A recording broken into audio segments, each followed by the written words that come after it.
அன்பார்ந்த இணையதள நேயர்களை www.qcrc.in என்ற இணையதளத்திற்காக நியூஸ் தமிழ் செய்தி அறிக்கையில் உங்களை சந்திப்பதில் பெருமகிழ்ச்சி அடைகிறோம். இன்று 25 நவம்பர் 2008க்கான முக்கிய செய்திகளை தற்போது பார்க்கலாம். இலங்கை தமிழர் படுகொலை கண்டித்து உடனடியாக போர் நிறுத்தம் செய்ய மத்திய மாநில அரசுகளை வலியுறுத்தி தமிழகம் முழுவதும் இன்று போராட்டங்கள் நடத்தப்பட்டன.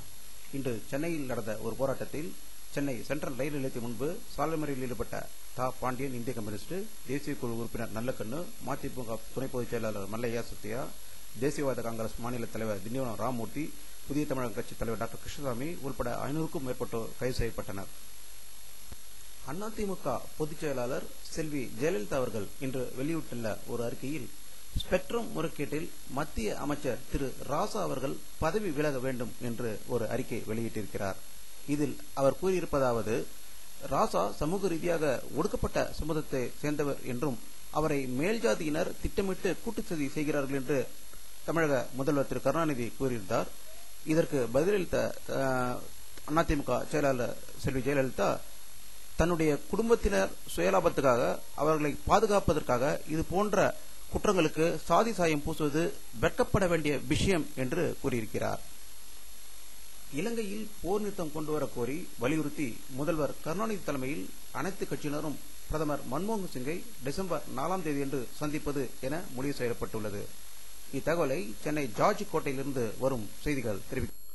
அனைத்து கட்சிகள் கூட்டத்தை கூட்டியது பற்றி அரசியல் வல்லுநர்களிடம் கருத்து கேட்டபோது அவர்கள் கூறியது, டெல்லிக்கு செல்ல இருப்பது இலங்கை தமிழர் பிரச்சினைக்கா அல்லது ஸ்பெக்ட்ரம் பிரச்சினை சரி செய்வதற்கா என்று கேள்வி வினாவியுள்ளார்கள்.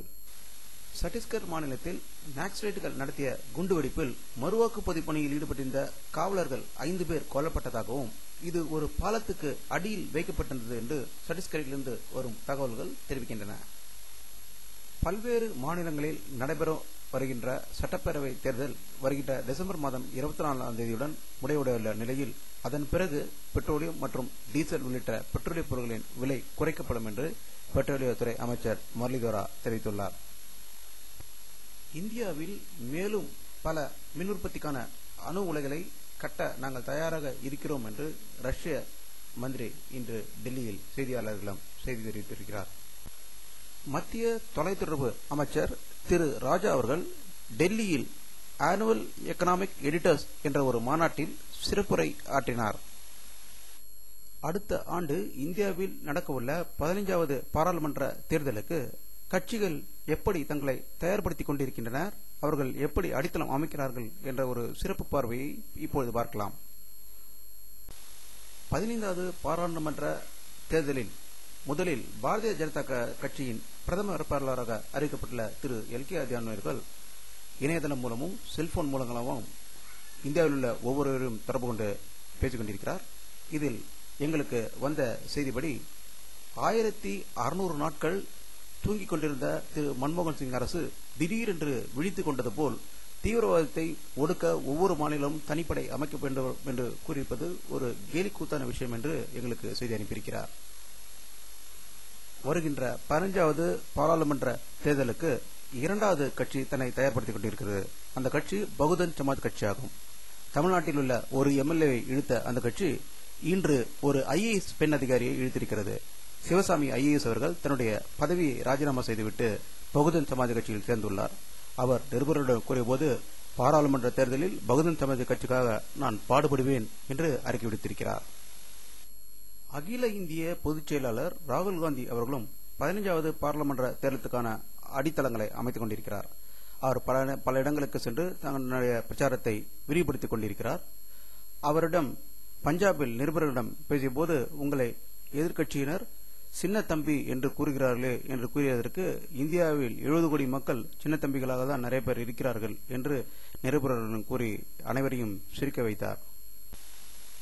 ஏடன் வளைகுடா பகுதியின் வழியாக பயணித்துக் கொண்டிருந்த ஏமன் நாட்டுக்கு சொந்தமான சரக்கு கப்பலை சொமாலிய கடற்படைகள் இன்று கடத்தியதாக ஏமன் நாட்டிலிருந்து வரும் தகவல்கள் தெரிவிக்கின்றன. பல தலைமுறைகளாக காணாத சரித்திரமற்ற ஒரு பொருளாதார நிலையை உலகம் எதிர்கொள்வதாக பிரிட்டன் நிதியமைச்சர் ஆஸ்லா டார்லிங் கூறியுள்ளார். இதற்காக பொருளாதார மீட்சிக்காகவும் பிரிட்டனில் வரி குறைப்பை அறிவித்துள்ளது. நியூசிலாந்து நாட்டில் மிக பயங்கரமான பூகம்பம் ஏற்பட்டதாகவும் இது 6.0 லிட்டர் அளவுகோலில் பதிவாகி உள்ளதாகவும் நியூசிலாந்திலிருந்து வரும் தகவல்கள் தெரிவிக்கின்றன. வானிலை அறிக்கை 25 நவம்பர் 2008 பிற்பகல் 1:30 மணி அளவில் எடுக்கப்பட்ட இன்சாட் புகைப்படத்தை தற்போது பார்த்துக் கொண்டிருக்கிறீர்கள்.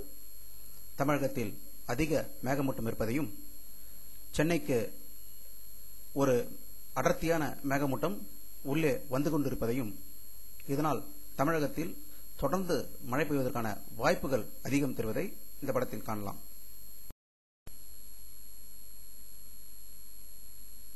இத்துடன் இந்த செய்தி அறிக்கை நிறைவடைகிறது. மீண்டும் நியூஸ் தமிழ் செய்தி அறிக்கையில் உங்களை சந்திக்கும் வரை உங்களிடமிருந்து விடைபெறுவது உங்கள் கே பாலாஜி. நன்றி.